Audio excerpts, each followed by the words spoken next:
Student साधारणतः एक 8 दिवस झाले आपले तास बंद आहे, कारण मी आजारी असल्यामुळे तास आपले बंद होते. तर paper second, topic number 3, introduction in micro controller. तर या टॉपिकला मार्क्स आहे 8 मार्क्ससाठी. हा टॉपिक परीक्षेमध्ये विचारला जातो. तर या टॉपिकवरचे 2 क्वेश्चन्स परीक्षेमध्ये थिअरीसाठी विचारले जातात. तर पहिला टॉपिक बघितला आपण इंट्रोडक्शन इन मायक्रो प्रोसेसर. दुसरा टॉपिक बघितला आपण इंटेल x86 फॅमिली. आणि तिसरा टॉपिक बघतोय आपण इंट्रोडक्शन इन मायक्रो कंट्रोलर. तर ज्या ठिकाणी आपला मायक्रो प्रोसेसर सीपीयू मध्ये बसवलेला आहे त्याच ठिकाणी मायक्रो कंट्रोलर सुद्धा बसवलेला आहे. आता नावामध्ये तुम्हाला त्याचं फंक्शन्स लक्षात येईल. टू कंट्रोल द डेटा, आहे की नाही. तर डेटा कंट्रोल करण्याचं काम हा मायक्रो कंट्रोलर करतो. तर परीक्षेमध्ये पहिला क्वेश्चन विचारला जाईल, define micro controller, state advantages of micro controller. Micro controller म्हणजे काय आणि त्याचे असणारे ॲडव्हान्टेजेस किंवा उपयोग आपण म्हणतो, ठीक आहे. तर डेफिनेशन बघा, micro controller is a complete micro processor system consisting of RAM, ROM, RAM म्हणजे random access memory, ROM that is read only memory, and parallel IO ports and built in parallel IO ports, ठीक है. In a single integrated circuit, then it is also called microcontroller. जे RAM chip use करून, ROM chip use करून, IO ports use करून जी controlling chip बनवलेली आहे त्याला म्हणतो आपण मायक्रो कंट्रोलर. काय सांगितलं definition? Micro controller is a complete micro processor system consisting of microprocessor, limited amount of RAM, ROM, and parallel IO ports in a single integrated circuit, then it is also called microcontroller. लक्षात आहे? त्याचं definition. तर microprocessor, RAM आणि Rome use करून जी microcontroller बनवलेला आहे त्याला म्हणतो आपण मायक्रोकंट्रोलर, किंवा जी चिप बनवलेली आहे त्याला म्हणतो आपण microcontroller. In microcontroller there are following advantages. First advantages, the cost of microcontroller is less than microprocessor. मायक्रोप्रोसेसरच्या मायक्रोकंट्रोलरची किंमत कमी राहते. Second advantages, microcontroller has more IO components than microprocessor. मायक्रोकंट्रोलरला जास्तीत जास्त इनपुट आउटपुटचे कॉम्पोनंट जोडले जातात. थर्ड ॲडव्हान्टेज सांगता येईल, it can be used in wide variety of intelligent product such as computer keyboard. तर कॉम्प्युटर कीबोर्डमध्ये सुद्धा मायक्रोकंट्रोलरचा वापर केला जातो. आणि fourth advantages, that is last, many low cost products such as electronic toys, electric drills, microwave ovens, VCR etcetera that can be used in microcontroller.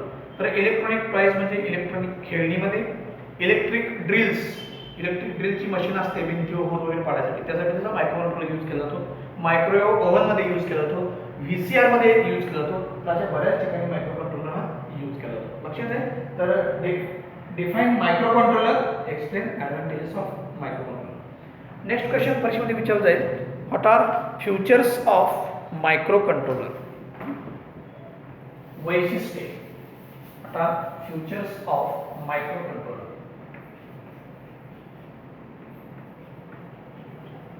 Features. First features, it has 8-bit ALU, arithmetic logic unit. Second, it has 40 KB RAM, 4 KB ROM. Third features, it has 228 byte RAM.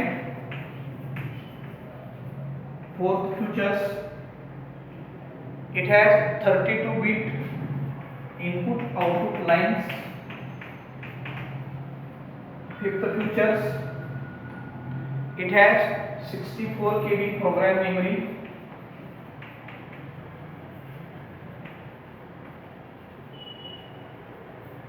Next, it has 64 KB data memory.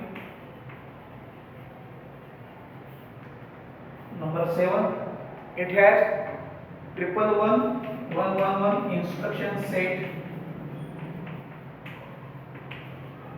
And last, number 8, it has 12 megahertz frequency.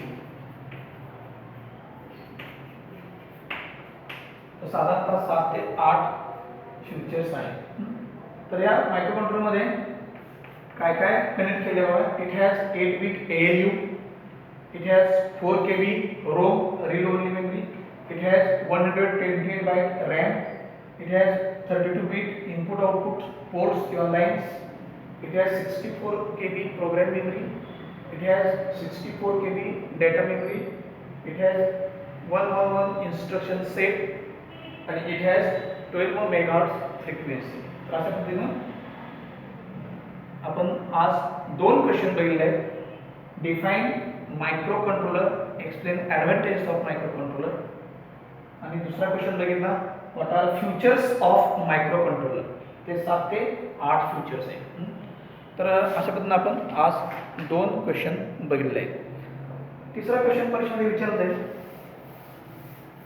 Difference between microcontroller and microprocessor. Microcontroller and microprocessor. Microprocessor आणि microcontroller.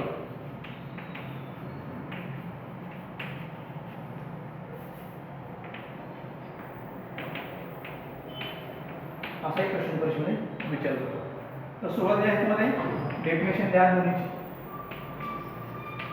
Okay. Second याच्यामध्ये microprocessor is the based has high costly, high cost. दुसरा low cost. तिसरा difference सांगता येईल it is connected with IO device and memory. IO device and memory. It is connected with limited resources. Limited resources म्हणजे कमीत कमी components ला जोडले जातात. आणि लास्ट तुम्हाला डिफरन्स सांगता येईल. It is used with CPU of PC and it is usually in to control the machine, to control the machine data मतलब चले तो machine data and it is usually in CPU of PC program counter. कसं म्हणतात ना microprocessor आणि मायक्रोकंट्रोलरचा difference आहे. पहिला difference दोन्ही डेफिनेशन या. दूसरा difference it has high cost, it has low cost. तीसरा it is connected with IO device and memory, it is connected with single chip of micro computer किंवा it is connected with limited resources and it is used in CPU. It is used in to control the data in micro to control the data in computer system किंवा machines म्हणतात आहे. त्याच्याबद्दल difference सुद्धा परीक्षेमध्ये मला विचारला जातो.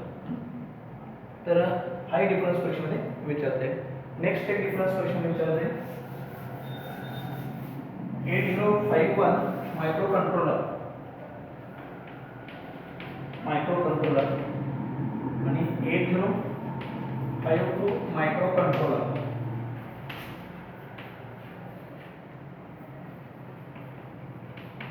असाही डिफरन्स परीक्षेमध्ये विचारला जातो.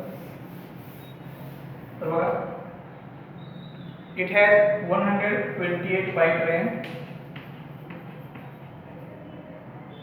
It has 256 byte RAM. Second difference है it has 4 KB ROM, it has 8 KB ROM. Okay. Third it has 16 bit timer event it has 32 bit timer even, म्हणजे टायमिंग सेकंड आहे, लक्षात आहे. आणि last it has high cost, it has low cost. किंवा असं म्हणा हाय cost इकडे घ्या, तर 805 आहे या ठिकाणी लो कॉस्ट. तर अशा पद्धतीनं जे आकडे आहेत ते डबल करायचे या ठिकाणी. 128 256, 4 KB ROM, 8 KB ROM, 16 bit timer even counter, 32 bit even timer counter आणि लो कॉस्ट हाय कॉस्ट. अशा पद्धतीनं 8051 मायक्रो कंट्रोलर आणि 8052 मायक्रो कंट्रोलर सुद्धा तुम्हाला परीक्षेमध्ये विचारलं जाईल. तर अशा पद्धतीनं हा सुद्धा डिफरन्स बरेच वेळा बोर्ड प्रश्न विचारलेला आहे, लक्षात आहे. तर हा सुद्धा डिफरन्स तुम्ही परीक्षेमध्ये लिहायचा. नेक्स्ट क्वेश्चन,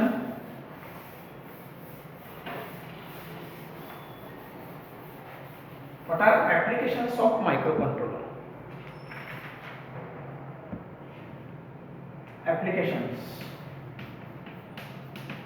छोटे छोटे क्वेश्चन आहे त्याच्या टॉपिक मध्ये. what are applications of microcontroller? First application, the microcontroller is a single chip of microcomputer system. Single chip आहे आणि सिंगल चिप कुठं बसवलेलं आहे, मायक्रोप्रोसेसर किंवा सीपीयू मध्ये बसवलेलं आहे. सेकंड ऍप्लिकेशन म्हणजे उपयोग. It is used to control the machine. To control the machine. Okay. Third, तुम्हाला सांगता येईल, it is used in machine tools, chemical processes, medical instrumentations, तर या ठिकाणी सुद्धा मायक्रोकंट्रोलर यूज करतो. थर्ड, फोर्थ सांगता येईल तुम्हाला, it is used in electronic toys, electric drills, microwave wovens आणि VCR मध्ये सुद्धा मायक्रो कंट्रोलर बसवला जातो. आणि लास्ट मला सांगते, the home security products are used in micro controller. It is used in keyboards, computer keyboards also. It is used in to implement the computer keyboards. तर computer keyboard मध्ये, medical instrumentation मध्ये, many low product मध्ये सुद्धा micro कंट्रोलरचा उपयोग होतो. तर काय सांगितलं, it is single chip of micro processor system. It is used in to control the machine. Many low cost products such as electronic toys, drills, microwave ovens, VCR हे सुद्धा micro controller use होतो. It is used in medical instrumentation, chemical products can be used in microcontroller, and it is used in, so it is implemented in computer keyboards also. तर अशा पद्धतीनं applications of microcontroller सुद्धा तुम्हाला question परीक्षेमध्ये विचारले जाईल. 4 ते 5 ॲप्लिकेशन सुद्धा लिहा, लक्षात. तर नेक्स्ट पिरियडला आपण डायग्राम आणि त्याच्यावर असणारे एक्सप्लेन करणार आहे. ओके.